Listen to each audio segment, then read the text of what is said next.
Got one of the new Thumper Max compressors. Just interesting to see how much juice it draws. At the moment it's not connected to a tyre, it's just pumping out into the air, only got the restriction of the hose.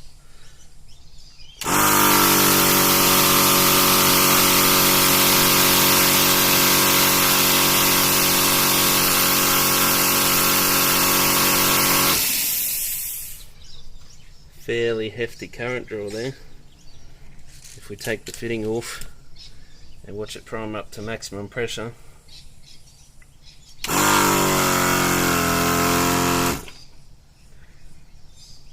actually got lower. Interesting. You're not running this one off your cigarette lighter, that's for sure.